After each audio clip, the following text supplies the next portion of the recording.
The priest cleared his throat, the crowd leaned in, and I thought my life was about to be sealed with 2 words. But then out of nowhere her breath brushed my ear, trembling and soft, and everything I thought I wanted shattered in one heartbeat. You'd think a wedding would be the happiest day of someone's life. That's what they tell you, right? That it's supposed to feel like destiny wrapping its arms around you. For me, it felt like a funeral dressed in white silk. The church smelled of lilies, too sweet, too heavy, like it was trying to mask something rotten beneath the polished pews and polished smiles. My father sat stiff in the front row, pride painted on his face like a mask he'd rehearsed for years. And beside me stood Daniel, the man I was about to marry. He was kind, good even, but my heart never once raced for him. It raced for her. Sophia. My best friend since freshman year of college. My roommate, my partner in crime.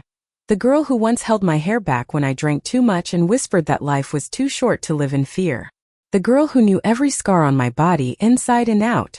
The girl I had kissed once in the dark of our dorm room, when neither of us could pretend anymore, and then spent years trying to forget.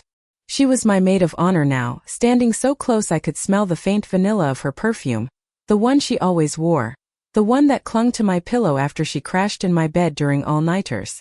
Her hand brushed mine when she adjusted the hem of my dress, and for a moment I wanted to grab it, hold it, never let go. Do you take this, man? That was when it happened. She leaned in just enough so only I could hear.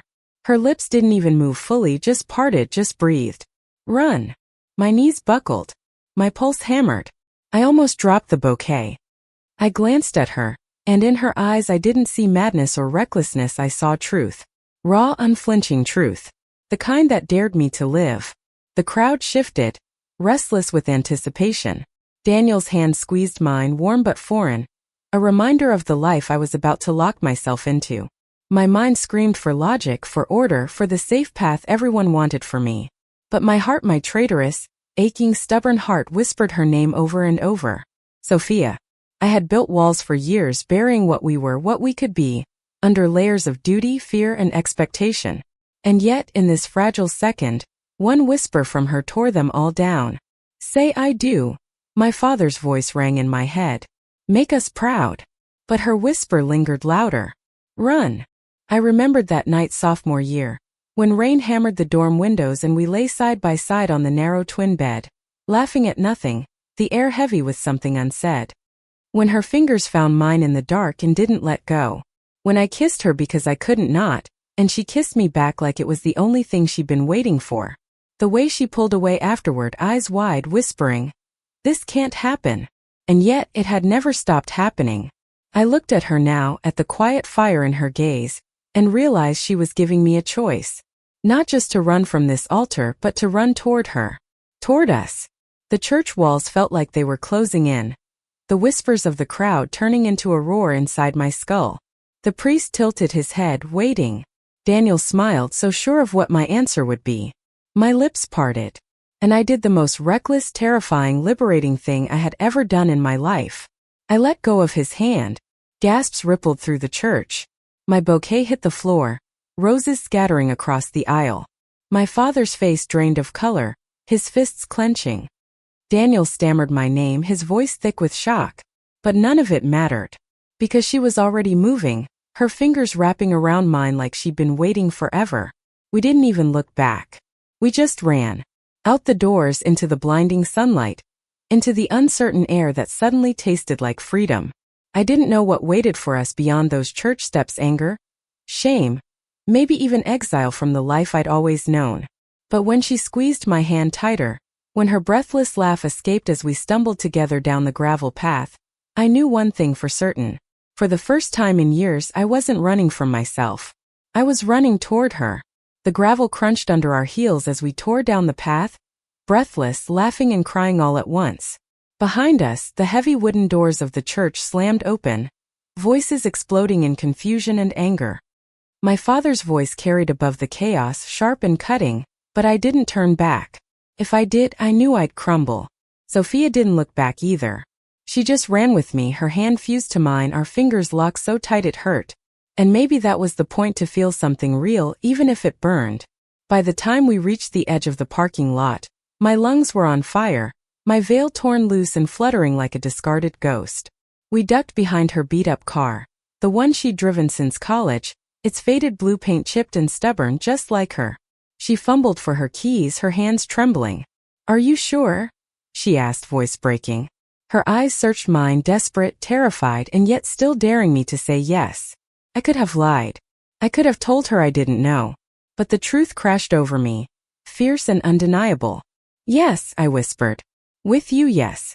She didn't hesitate. The engine roared to life, and we shot out of the lot, gravel spraying in our wake. The church shrank in the rearview mirror, its steeple stabbing the sky like a warning finger. But the farther we drove, the lighter I felt, like layers of weight I had carried for years were peeling off with every mile. Silence filled the car, heavy but not empty. My chest rose and fell, still trying to catch up with what I had done. What we had done. My phone buzzed endlessly in my lap, calls, messages, maybe threats.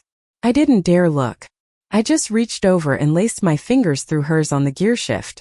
She let out a shaky laugh. "You actually did it. You really left him at the altar." "You told me to run," I said, smiling through the tears I hadn't realized were streaming down my face. "So I ran." Her hand squeezed mine.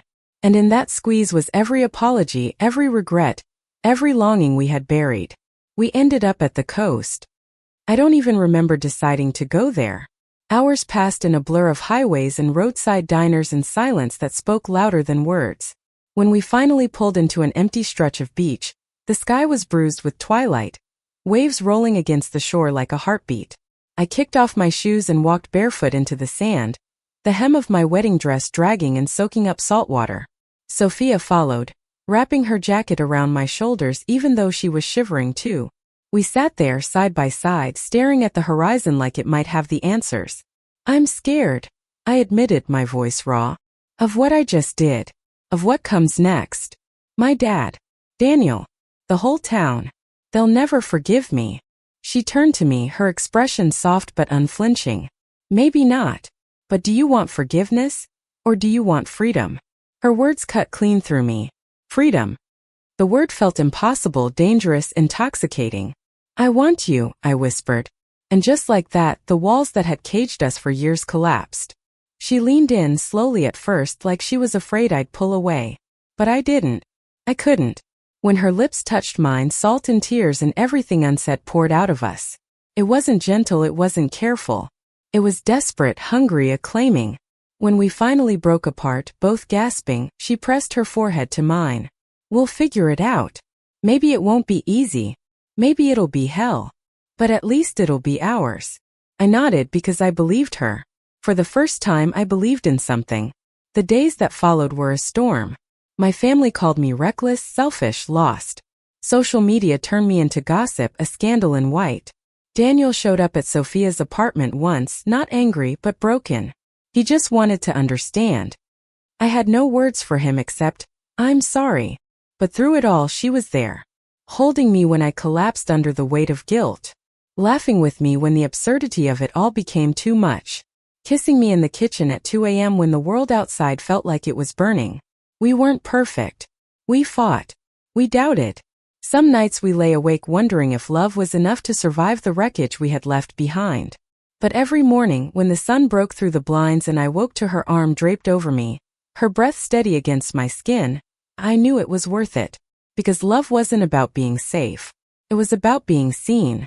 And she saw me, all of me, in ways no one else ever had. Months later, we went back to that beach. The air was warm this time, the sea calmer, the horizon wide open. I wore a simple dress, not white, not for anyone but myself.